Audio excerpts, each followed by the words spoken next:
Merhabalar, kanalıma, videoma hoş geldiniz arkadaşlar. Evet, bugün böyle güllü bir kumaşım var ve bununla 8 parçalı bir etek dikeceğim. Yaklaşık 50 bedene tekamül ediyor. Şimdi 8 parçalı etek nasıl hesaplanır? Hep birlikte bakalım arkadaşlar. Benim kalçam 116 santim, 2 santim bolluk veriyorum, 118. 2 santim de dikiş payı veriyorum. 120 santimden çalışacağım. Evet arkadaşlar. Şimdi 120 bölü 8 yapıyorum. 15 yapıyor arkadaşlar. Bu demek oluyor ki bizim eteğimin beli kendinden lastikli olacak. Bu da demek oluyor ki bizim 8 parçadan bir parçamızın kalçası ve beli 15 santim olması gerekiyor. Evet arkadaşlar, şimdi öncelikle kumaşımı ikiye katladım. Burası açık kenarlar. Açık kenarlardan şuradan düpdüz bir çizgi çizeceğim. Ve kenar pisliğimizi atmış olacağız arkadaşlar. Bakın şu şekilde çiziyorum. Kenar pisliğini atıyorum kumaşımın. Bu arada da çizgi taşı, yani bu kullandığımın ismi çizgi taşı. Bunu bezimizi ıslatıyoruz, nemlendiriyoruz ve bunu suya batırarak çiziyoruz arkadaşlar. Daha net gözükmesi için, daha iyi anlamanız için çizgi taşı kullanıyorum. Şimdi bu kenardan çizdik ve yapmamız gereken bir şey daha var. Etek ucumuzun ne kadar açık olmasını istiyorsak, mesela her parçamızın kaç santim gelmesini istiyorsak, ona göre öncelikle bunda alttan, etek ucundan başlayacağız. Şimdi üstüne de şöyle şu şekilde bir temizlemek için 1 santimden bir hat çiziyorum. Ve 95 santim benim etek boyum. Etek boyum 90 santim. 3 santim lastik payı var arkadaşlar. 2 santim de dikiş payı veriyorum etek ucuna ve beline birer santim. Toplamda 95 yapıyor. Şimdi bu yukarıdaki çizgiden mezrumu tutuyorum. Şu şekilde 95'ten işaretini alıyorum arkadaşlar. Evet. Burayı 95'ten şu şekilde düz bir şekilde çiziyorum. Evet. Eteğimizin boyu. Şimdi biz bu alanda çalışacağız. Öncelikle az önce de söylediğim gibi parçamızın ne kadar, etek ucumuzun ne kadar açılmasını istiyorsak o şekilde. Mesela ben tek parçamın 30 santim gelmesi bana yeterli. 8 parçayı topladığım zaman 30 çarpı 8. Benim eteğimin tamamı 240 santim olacak. Yani 120 santim önü, 120 santimde arkası olacak. Bu da benim için yeterli arkadaşlar. Evet, şimdi parçamın etek ucu 30 santim olacaksa ben buradan 15 santim burayı işaretleyeceğim. 15 santimden boylu boyuna işaretleyeceğim ve parçamızın yarısı olacak arkadaşlar. Eteğimizin düz boy ipi olacak. Aynı zamanda da. Evet. Şimdi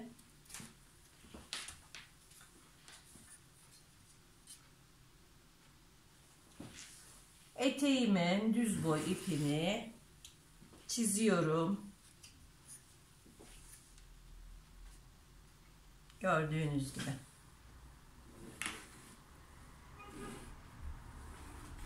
Çizdim arkadaşlar. Şimdi kalçamızın 1/8'i 15 santimde. 15'i de 2'ye bölüyoruz. 7,5 santim. Yani bu diz boyu ipimizin belini işaretliyoruz. 7,5 bir tarafa, 7,5 da bir tarafa arkadaşlar. Çünkü belimizi lastikli yapacağız. Lastikli değil de kemerli yapmış olsaydık Belimizi de 8'e bölecektik. Buraya bel ölçüsünü, buraya da kalça ölçüsünü yerleştirecektik. Şimdi benim 4 santim, 3 santim lastik payı, 1 santim de dikiş payı 4 santim. 4 santimden sonrasında kalça düşüklüğüm olan 20 santimimi işaretliyorum. Ve belden aşağıya 24 santim inmiş oluyorum arkadaşlar. Bakın detaylı anlatıyorum. Çok güzel dinlerseniz ölçülerinizi alıp kendinizi çok rahatlıkla pratik bir şekilde 8 parçalı eteğinizi dikersiniz arkadaşlar. Evet. Burası kalça hattım. Kalça hattımda da 15 santimi 2'ye bölerek bakın 7,5 buraya, 7,5 da buraya yerleştiriyorum. Ve cetvelimle düz bir şekilde kalçada belde aynı olduğu için şu şekilde çiziyorum. 8 parçalı eteklerde bu şekilde bir parçanızı yaptığınız zaman eteğiniz çıkmış demektir. Çünkü parçanızı kestikten sonra kumaşınızın üzerine yerleştirerek yapabilirsiniz arkadaşlar. Çok kolay bir şekilde yapabilirsiniz. Şimdi etek ucuna geliyorum. Etek ucu 15 santim. 15 de bu taraftan alıyorum. 30 santim. Şimdi düz parçalı yapacağız arkadaşlar. Yani balık falan olmayacak. Sade düz parçalı. Bu eteğin sahibi sadece düz parçalı lastikli etek istedi benden. Şimdi kalçadan aşağıya etek ucuna kadar düz bir şekilde cetvelimi koyuyorum. Kalçadan etek ucunun açılımına göre çiziyorum arkadaşlar. Bakın. Şuradan da yerleştiriyorum ve çiziyorum. Dikiş payımızı da hesaplarken içinde hesaplamıştık. Ben sonradan dikiş payı için ayrı uğraşmak istemiyorum. Siz de bu şekilde yaparsanız çok rahat bir şekilde eteğinizi kesersiniz arkadaşlar. Şimdi etek uçları sivri gelmemesi için birer santim, şöyle 1-1,5 santim yukarı çıkarıyoruz. Şuradan da çıkarıyorum 1,5 santim. Ve riga cetvelimde etek ucu düzeltmelerini şu şekilde yapıyorum arkadaşlar. Bakın. Çeviriyorum. Hemen buradan da bu şekilde yapıyorum. Evet arkadaşlar, gördüğünüz gibi 8 parçalı eteğimin bir parçası çıktı. Şimdi çizgilerimin dışından şu şekilde keseceğim. Benim kumaşım viskon olduğu için şöyle çizgilerin dışından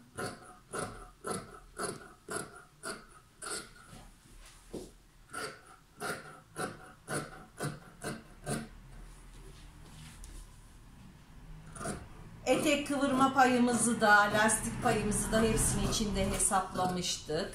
Daha sonradan soruyorsunuz. O yüzden tekrar söylüyorum arkadaşlar. 3 santim lastik payı, 1 santim dikiş payı, 4 santim belimizden verdik. 1 santim de etek ucunda kıvırma payı verdik arkadaşlar. 8 parçalı eteğimizin bir parçasını,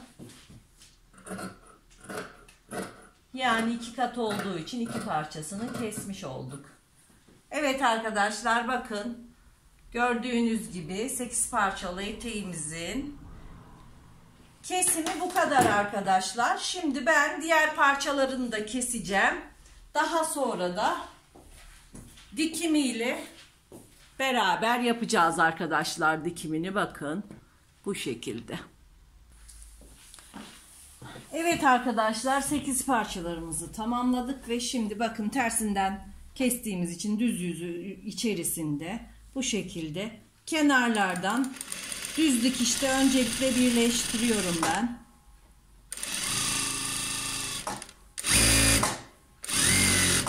8 parçayı da bu şekilde birleştirip birbirine birleştirdikten sonra overlockla temizleme yapacağım.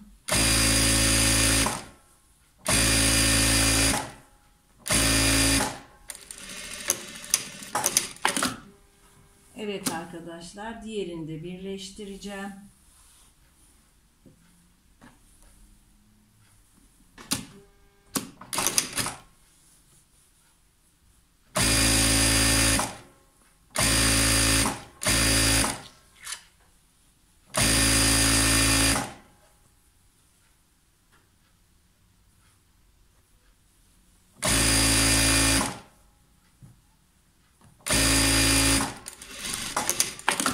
Şimdi bu iki birleştirdiğim parçayı da açıp şu şekilde birbirine birleştireceğim.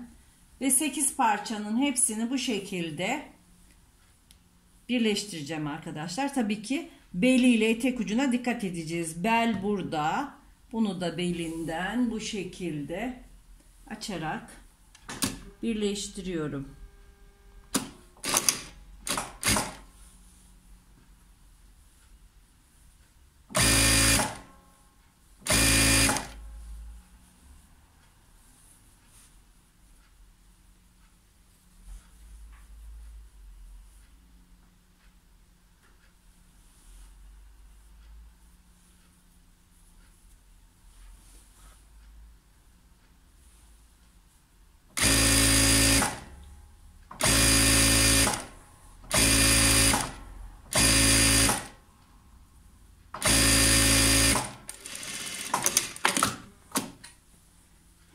Evet arkadaşlar, gördüğünüz gibi 8 parçalı eteğimizin 4 parçası bu şekilde çıktı. Ben diğer 4 parçasını da yapıyorum, birleştiriyorum. Overlock'ta temizleyeceğim. Belinin lastiğini birlikte takacağız. Evet arkadaşlar, belimize göre lastiğimizi ayarladık. Şimdi lastiğimi birleştiriyorum. Şu şekilde lastiğimi ileri geri dikiyorum ki eteğimin belinde kopmasın diye. Evet. Şimdi çizgi taşımla bunu işaretliyorum. Şuradan ikiye bölüyorum. Şu şekilde. Sonra 4'e bölüyorum. Lastiğimin eşit takılabilmesi için. İşaretlerimizi aldık. Eteğimi overlockla temizledim. Ve şimdi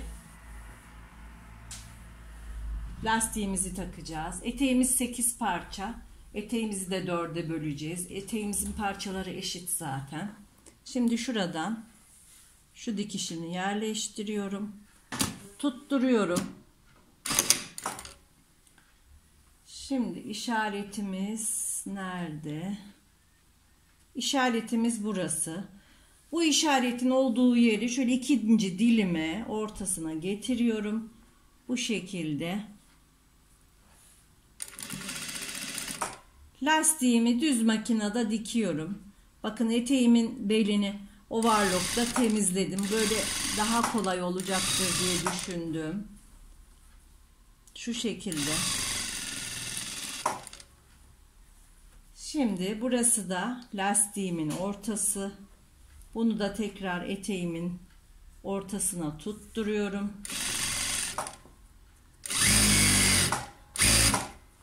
Bu şekilde. Lastiğimizi kolay eşit bir şekilde yediriyoruz. Burası yine ortası arkadaşlar. Şimdi buradan da iki dilime burayı bölüyorum. Şu şekilde tutarak lastiğimizi dikiyoruz. Bakın çok kolay bir yöntem.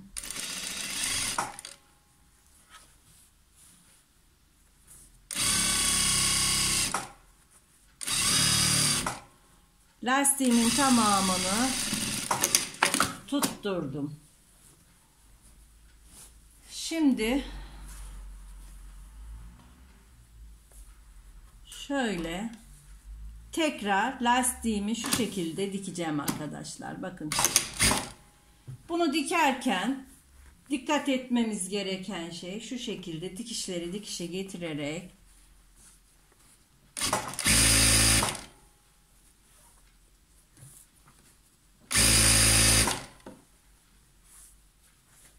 bakın.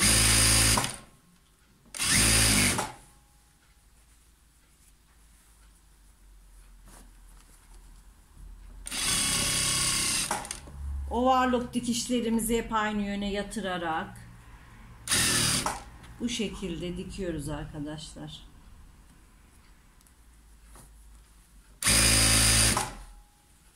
Eteğimizin kesimini yaparken 3 santim lastik için pay vermiştik. 1 santim de dikiş için pay vermiştik. Bakın burada onları kullandık. 3 santim lastiğe, 1 santim de dikişe.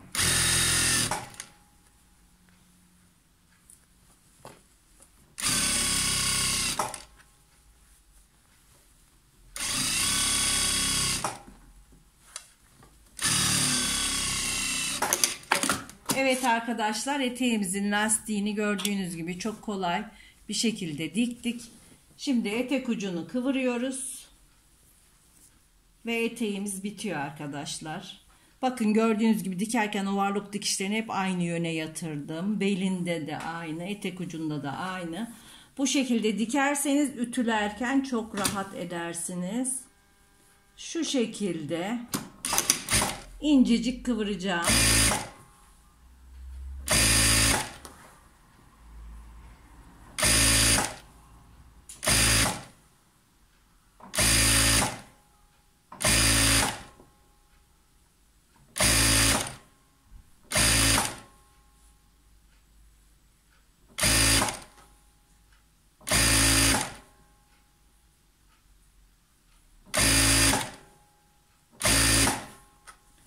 Etek altı geniş olan eteklerde kalın katlayamayız arkadaşlar. En fazla 1 santim katlayabiliriz ya da çima dikişi yapabiliriz. Ama ben çima dikişini tercih etmiyorum.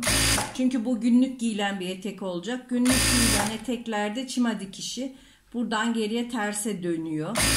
O yüzden şöyle overlock'un üstünden dönmemesi için bu şekilde tutturuyorum arkadaşlar. Alt ipimiz bitti. Ben eteğimin altını tamamlıyorum. Mankende giyilmiş haliyle sizlerle paylaşıyorum. Evet arkadaşlar, 8 parçalı eteğimizin bitmiş hali de bu şekilde. Gördüğünüz gibi. Siz de bu şekilde ölçü alarak eteğinizi kesip dikebilirsiniz. Evet arkadaşlar.